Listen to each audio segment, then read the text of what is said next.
Okay, you guys, we are back again with our weekly topic.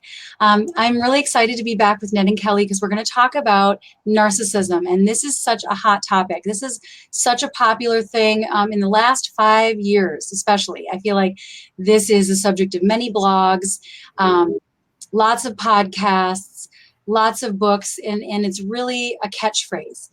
But I think and I think it's a good thing. It's a really useful construct and it's super empowering.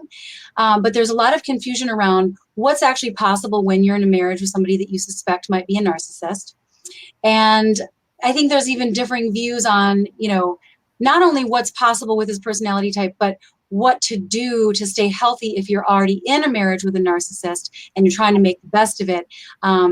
Some people say you got to just leave the narcissist. Some people say you can stay, but there's things you have to do to stay sane and safe. And it really, obviously there's a lot of gray area there. That depends too on your personal lines, whether or not you have kids, how much it's impacting them, and all of these things. So what we want to try to do today is really look at what are the things that pop up that we see, try to address those, and then we'll get into hopefully shedding some light and offering some clarity to help you so that it's useful to kind of sort through all the information out there on narcissism.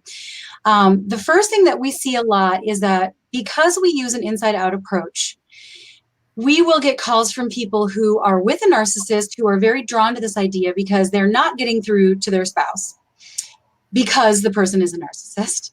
And so they're really like, what can I change? What can I do? And I think the only control I have is over myself and my own boundaries. And so there's a natural attraction to the inside out approach of like, if I can work on myself and change my part in the dynamic, maybe I can salvage this relationship and turn it around. And the reason I think this is really problematic is because, well, we're going to get into that, but essentially that's not possible. So we're going to talk about why that is. The second thing is that you may not know if you're with a narcissist. You might find that your spouse has traits of narcissism or characteristics, and you're reading a blog and you're like, oh, yeah, my spouse does that, my spouse does that. And you're not really sure because you also know that there's some really good things in the relationship and you're not wanting to leave. And so you're in that gray area of knowing, what is the line? Where am I? Where is this person that label or not? And if so, what can I do? So we're going to address that. And then the third thing is, if you know for sure you're with a narcissist and you know you need to leave, but you're really having a hard time doing so, or you've tried and you keep getting hooked back in and it's on again, off again, or you've left and you're still obsessing because there's a lot of, lack of closure and feeling undervalued and discarded. I mean, I've worked with people who have been discarded by a narcissist and they're really still struggling, even though they're not even with the person anymore.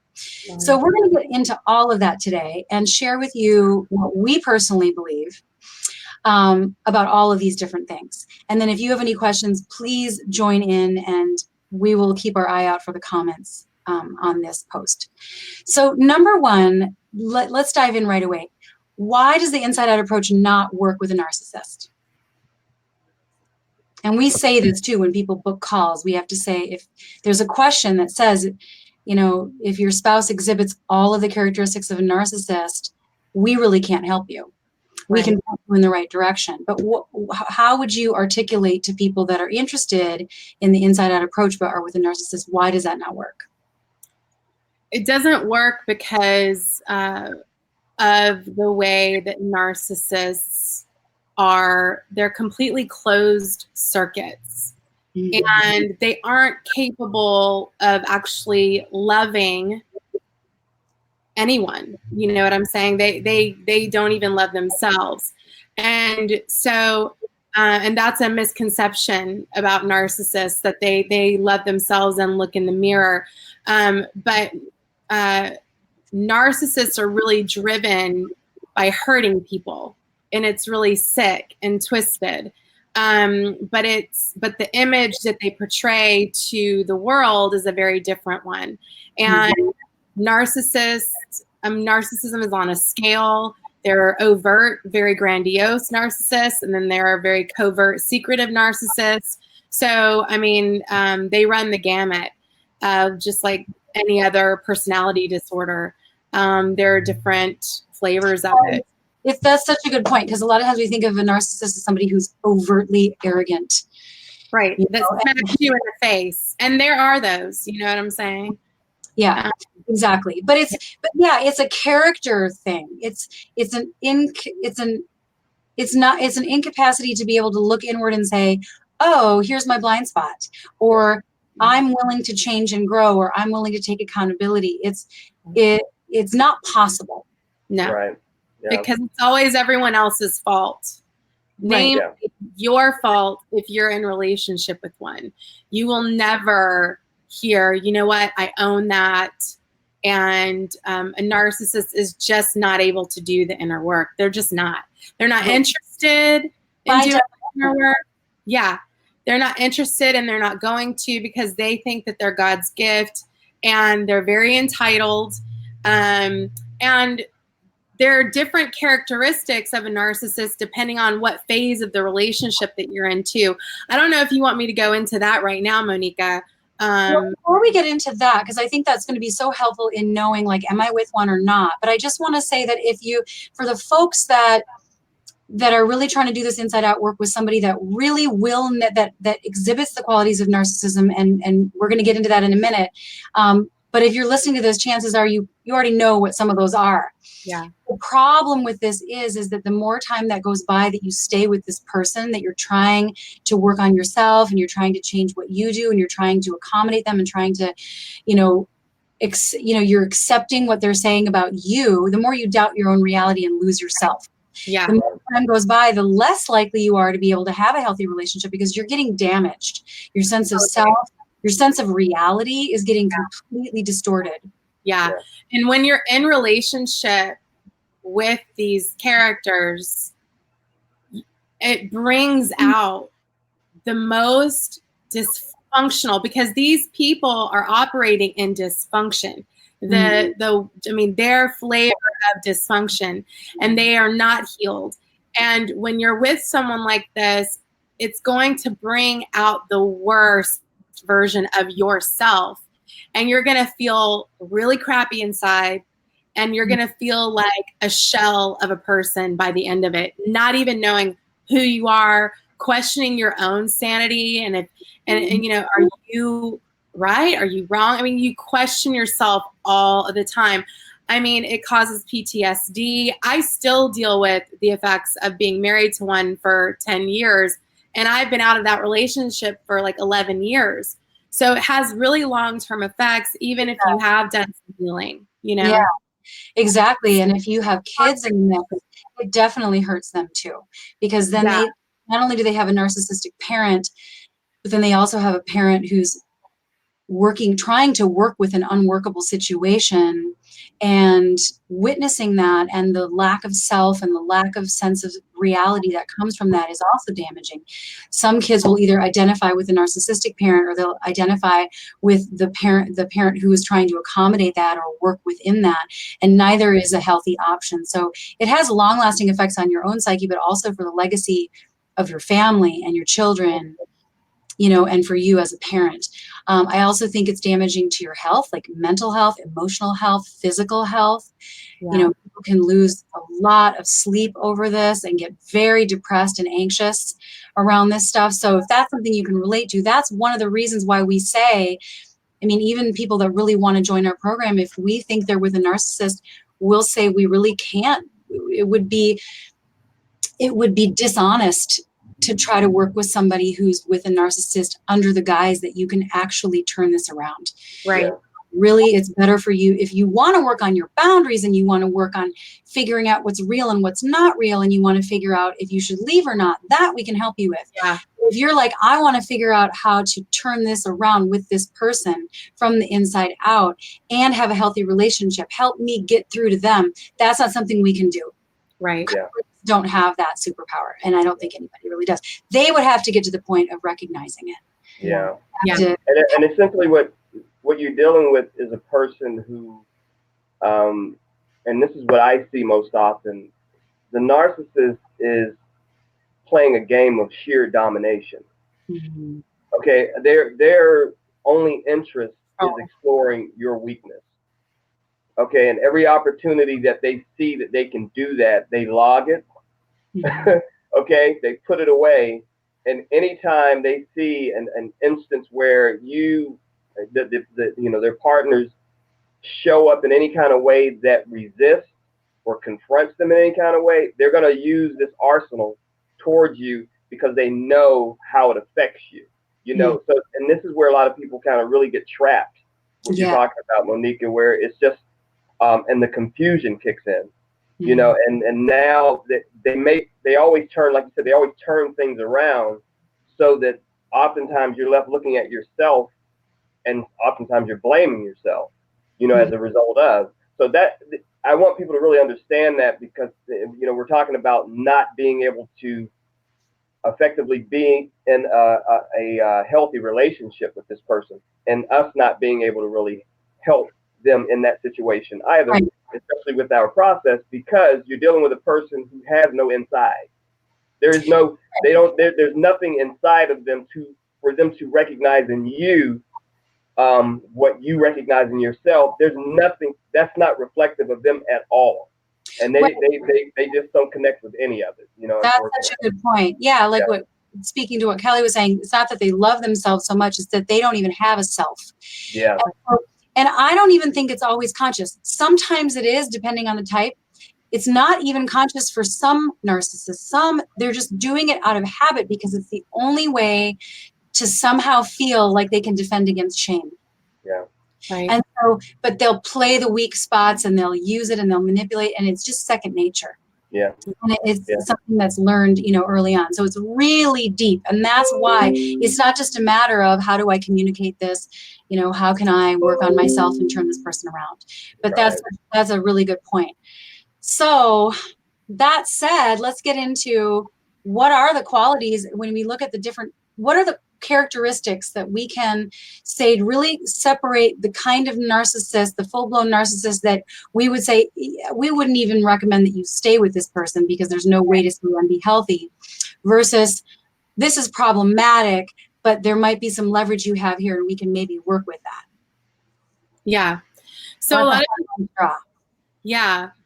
lot of people get it confused because it has been such a hot topic, for the last several years. Narcissist has been like the thing. There's a difference between narcissistic qualities, which everybody has, by the way. There's, healthy narcissism, meaning loving yourself, taking care of yourself, right? If you're looking at the word narcissism itself in the dictionary, what does that mean? There are narcissistic qualities that everyone has, and that's different than narcissistic personality disorder. This is like a real disorder and dysfunction that people have, and it makes for a really toxic and abusive relationship that's going to cause you to have anxiety, chronic stress, illness, and PTSD. And so if you find yourself in any of those situations, stress, chronic stress, anxiety, PTSD, always questioning yourself, there's a good chance that you need to look at who you're with. We've all heard, one of the main qualities of a narcissist is, they have a lack of empathy. Okay, yeah, that's true. They do. They have a total lack of empathy. But the characteristics are a little bit different depending on what phase of the relationship you're in with the narcissist. So in the beginning, they're going to be wearing masks. They're not going to be showing you, their dark, ugly side. So in the beginning, it's that idealization phase, right? It's the beginning, and they're very charming. A lot of them are very successful. A lot of them are very financially successful. They're good people.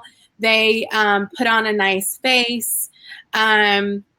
You could have a narcissist that's like a loser also, who's looking to upgrade, and you might be a really smart, big-hearted, woman or person, and they see that you can benefit them. So there are those cases as well. Yeah. But typically these guys are very charming, they're successful, and they spend money on you and they get you hooked. You know what I'm saying? They hook you in. And And that idolize you at first too. They put you on a pedestal. totally, you know, sex is often like, you know, off the chain and great and in the beginning. You know, I love you, you know, all the sweet things, and they reel you in that way. And then the second phase is the devaluation phase, where you're already hooked in.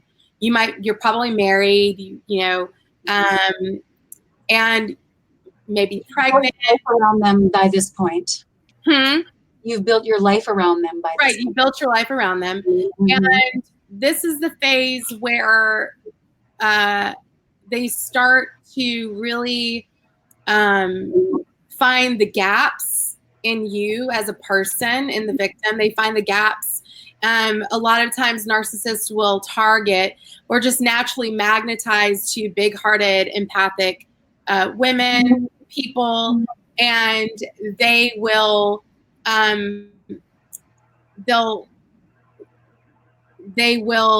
lot of times, like I said earlier, Monika, when we were talking, empathic, big-hearted people a lot of times have been through a lot of childhood trauma and aren't maybe sometimes very close with their families at all. And a narcissist will use that as arsenal against you as well. So they find the gaps in your life between you and your family, you and your friends, and they see, okay, who is it going to be easy to manipulate and turn against this person when I'm done with them and I'm bored with them.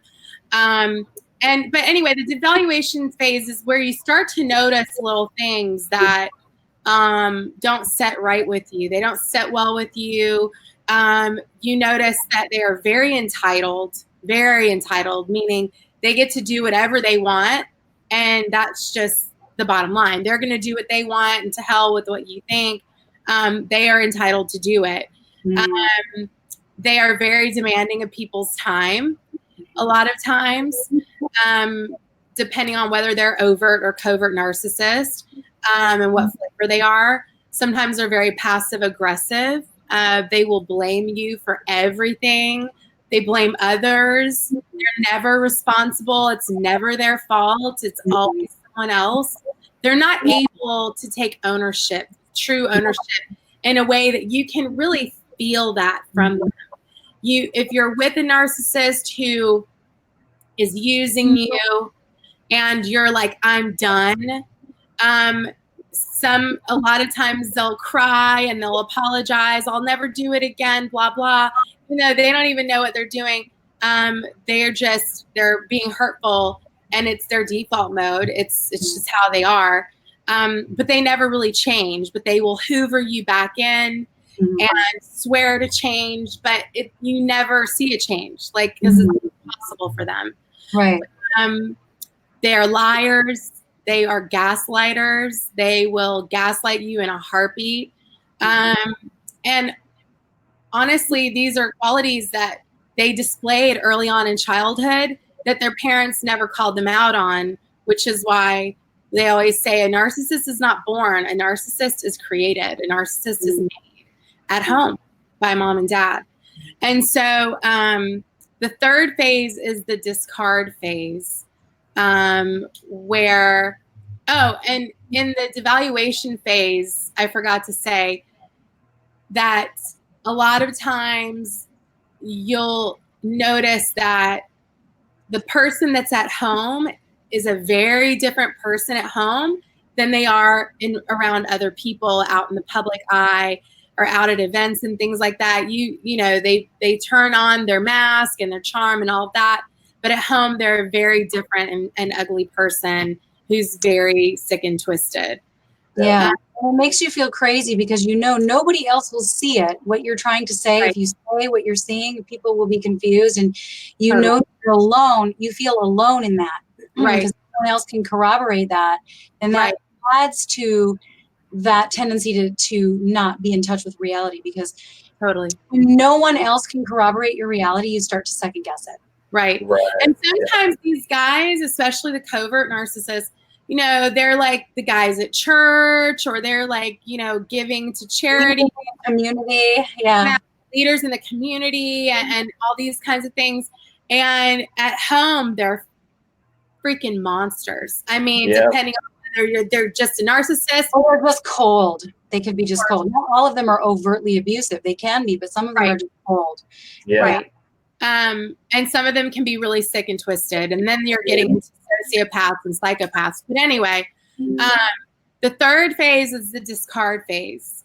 And this is the phase that Monika and Ned and I have seen many women in.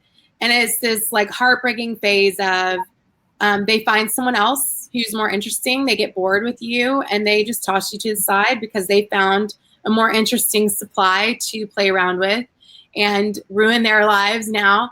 And it might not even be that they're more interesting. It might just be that they haven't yet gotten to the point where they're going to call them out or challenge them or speak truth to them. Once they're with somebody where there's like, if you're with them and you call them out and they don't like how they're being reflected back to themselves, exactly. They'll find somebody else who has not yet been hoodwinked, who will think they're the greatest thing ever. That's what we need more than anything. That matters more than the actual person. So it's actually not personal, even though it's personal. The phases have played out in the relationship. You're starting to call them out. You're starting to see some things. They don't like what you're reflecting back, like you just said.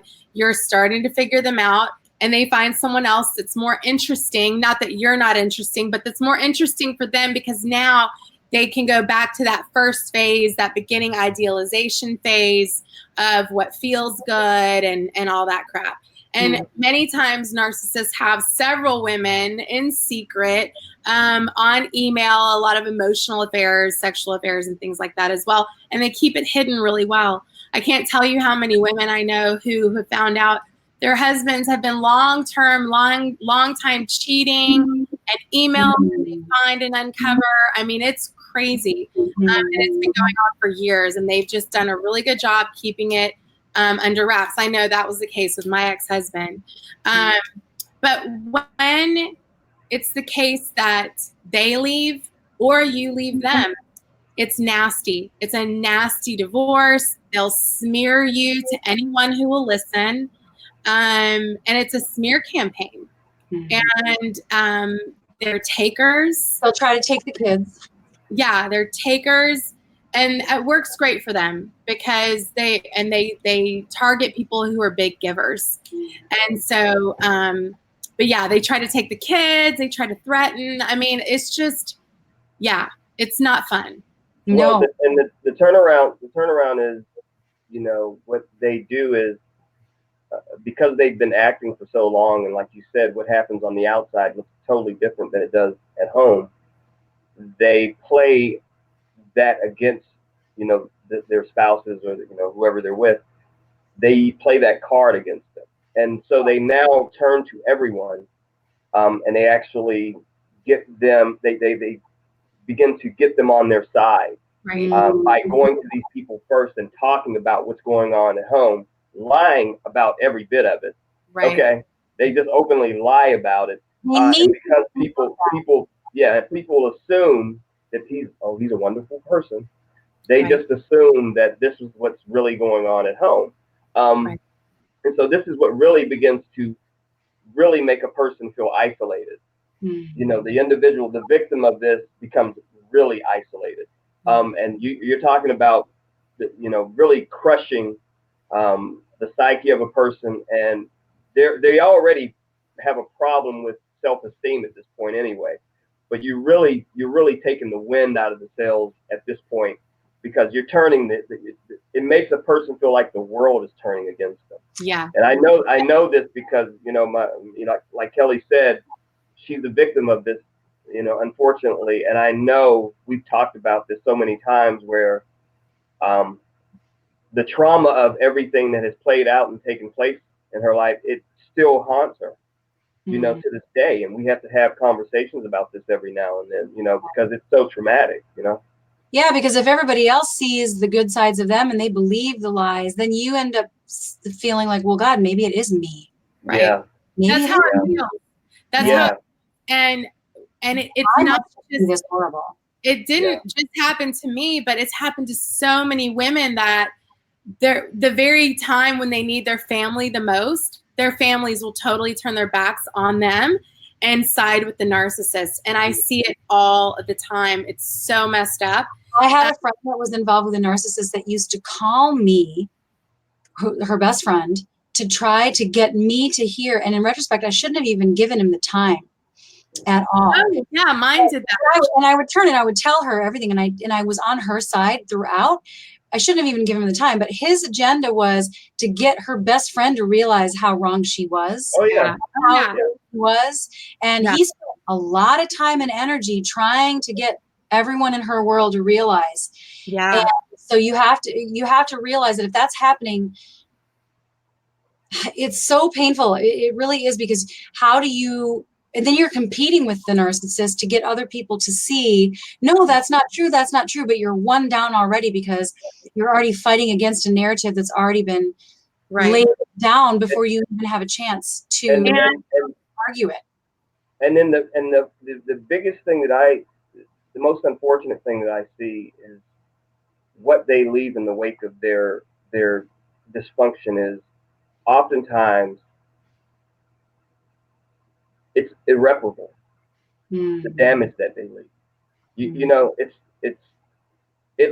sometimes can last a lifetime. What happens and how they affect the lives of the people who they damage so badly. You know, and the relationships that these people have, either with their families, either with their friends, it's really, really, really bad, and it's really sick what happens to a lot of people. You know, and that's why I'm glad we're talking about this, because I know a lot of people are in that place of desperation, and they want, they're ready to do anything to get the help that they want. But again, like you said, there's certain situations that we just cannot, grapple with. It's just out of our hands, Right, exactly. Right. So getting back to that, distinction between the unworkable situation with a narcissist versus a situation where there could be some salvaging.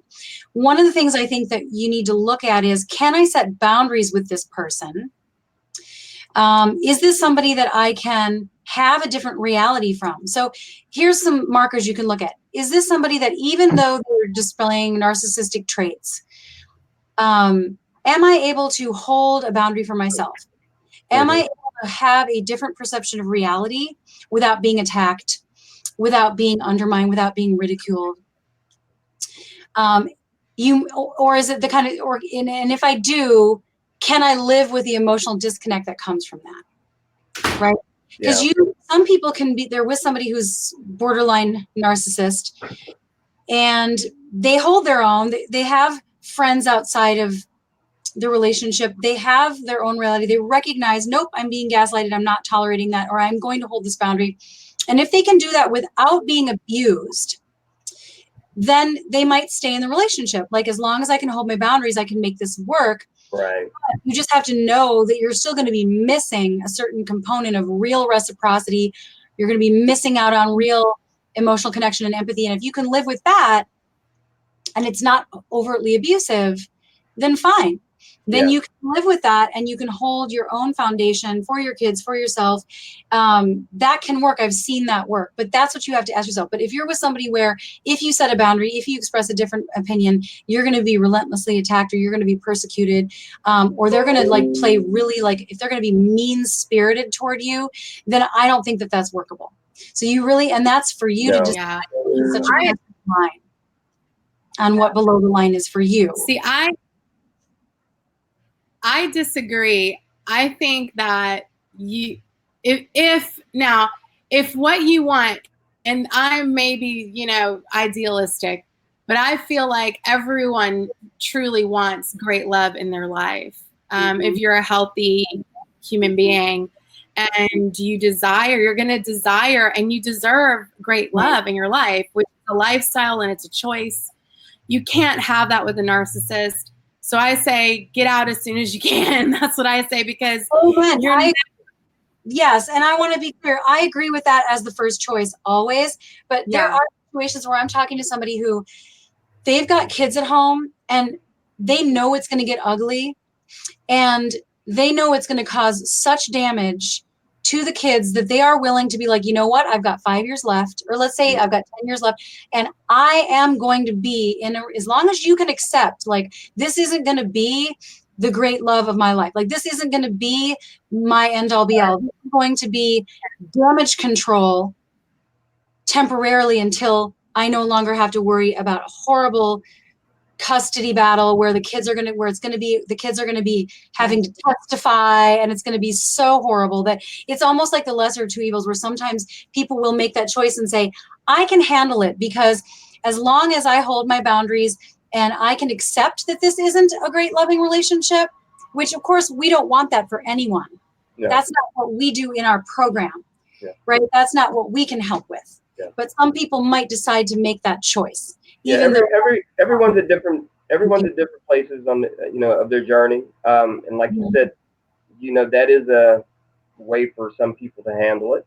But ultimately we know long term, they're probably, going to get the hell out of Dodge, as soon as they get the opportunity. They're involved. Yeah. Yeah. So, yeah, I mean, it's a sacrifice for some, when they get to that place, And we're not talking about, what we're talking about is a situation where somebody's they don't have personality, they don't have narcissistic personality disorder. Right. They have enough traits that it's problematic, but there are times where they're not unilaterally that way, where there's like still some good times, there's still some moments, then it's just like a cost benefit analysis. And so for those folks that are trying to figure out what that line is for them, that's what I would say, is it has to be the line. The line has to be with abuse and being able to hold boundaries.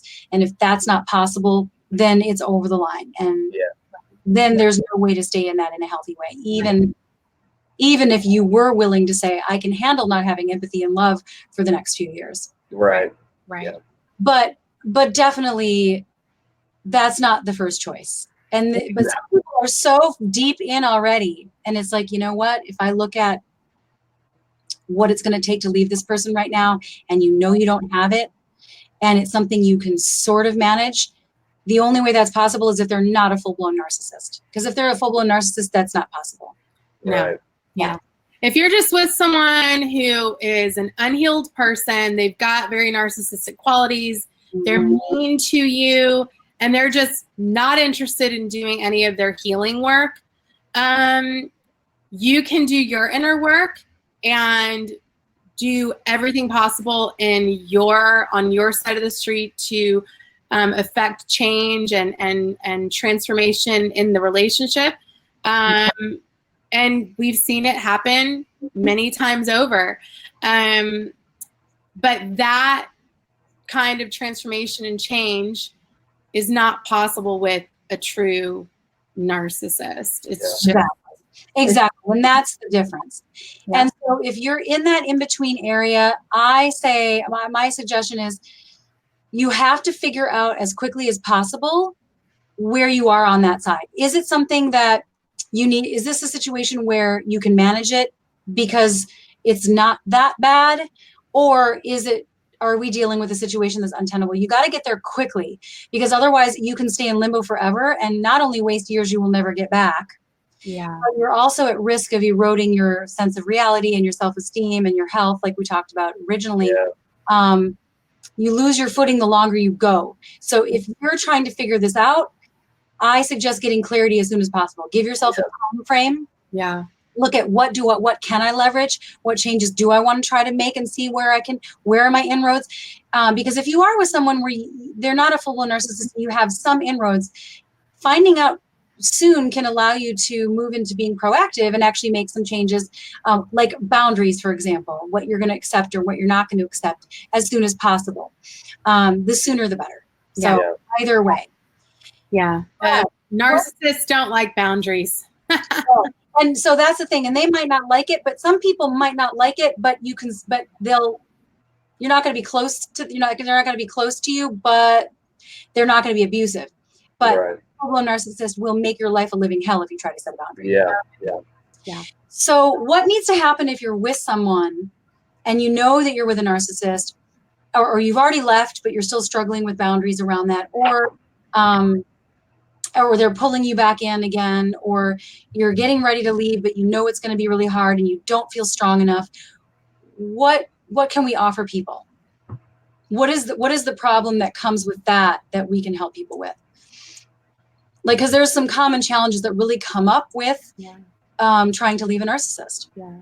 I think the biggest thing, I know for me, speaking from personal experience and what I see in working with clients, is the addiction of being in relationship with a narcissist. Because a lot of times, again, if you're this empathic, sweet, big-hearted, nice person, and a lot of times as big-hearted people have had trauma in our childhood. Everyone's had some form of trauma, but we tend to have a lot.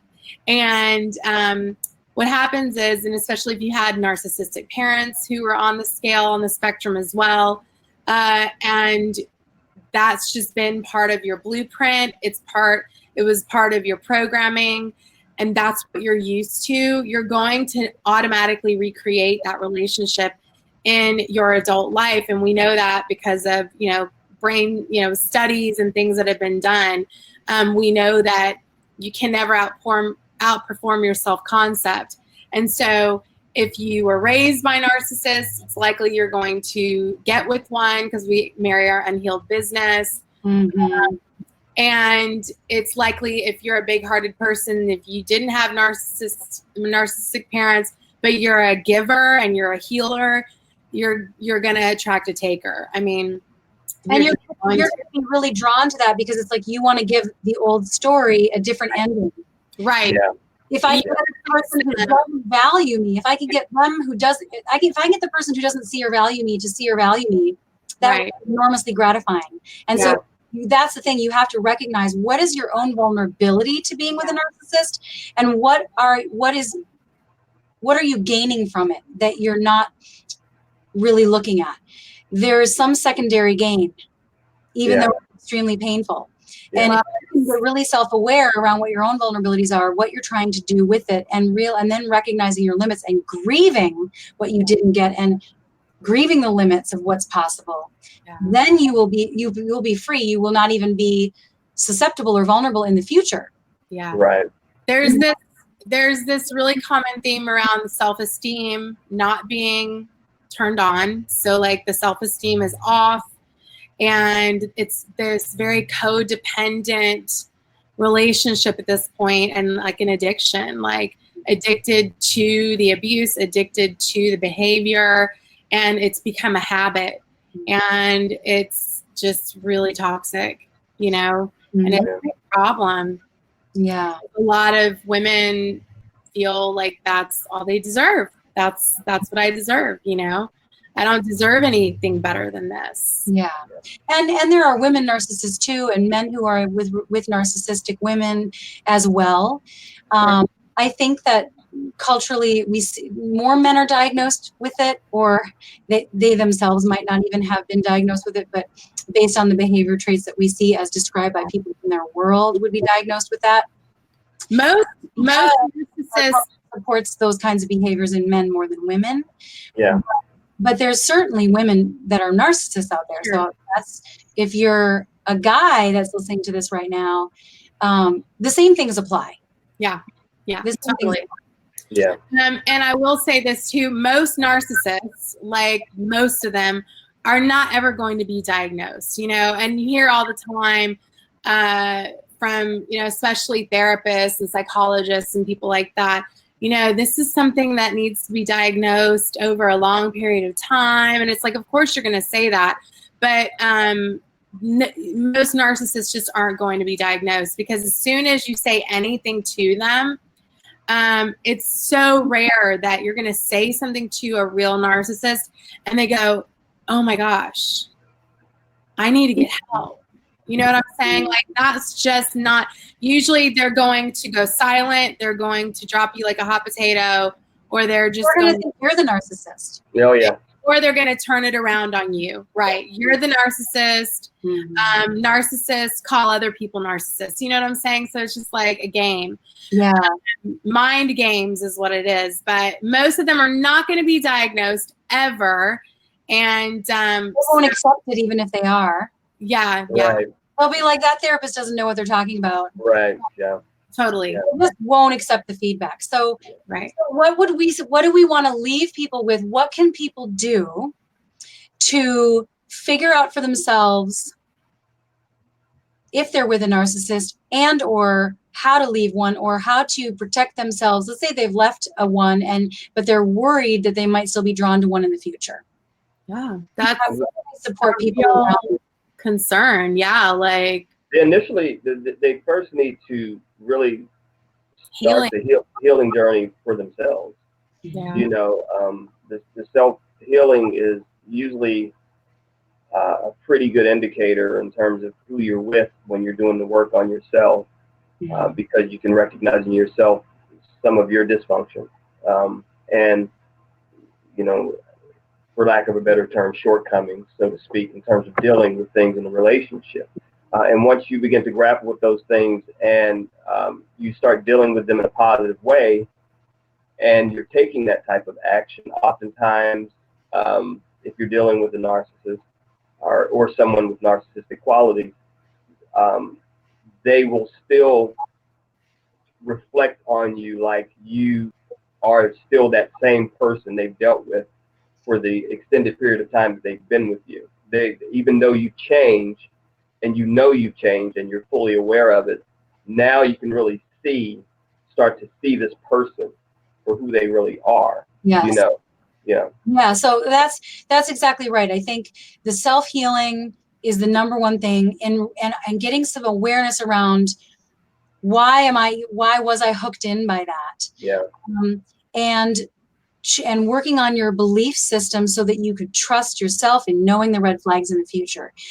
The good news is once you've been with one, you can spot one. Right. Yeah. So then you have to trust yourself, and you have to be healed enough to not still be pulled in anyway, because it feels so good in the moment, you know, like, yeah. And they might show up differently. Right. So you have to know what your vulnerabilities are and make sure that unmet need is not going to make you vulnerable, and to meet it yourself. The other thing I would recommend too is have your own reality. And the only way you can keep your own reality is you have to have some friends that are just yours, where you know that they've got your back, separate from the relationship, or talking to an outside person, getting reality checks from other people. Don't just take that person's view of reality as your own view of reality. You have to keep a separate reality.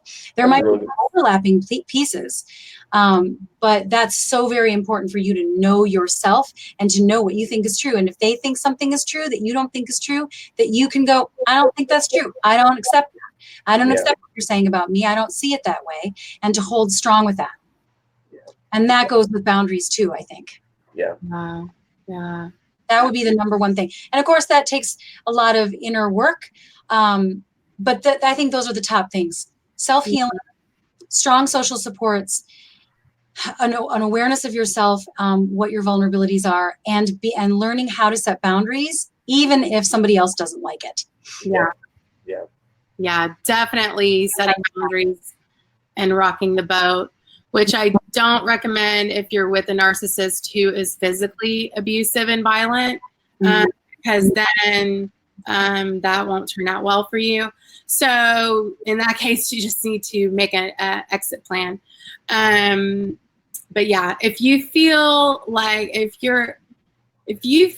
you are in a relationship where you are constantly questioning yourself and your sanity, and you're walking around on eggshells, you know,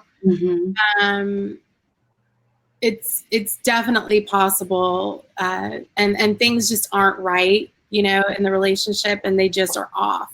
Yeah. And there's been a fair amount of emotional or verbal abuse. Definitely need to take a look at things. Yeah.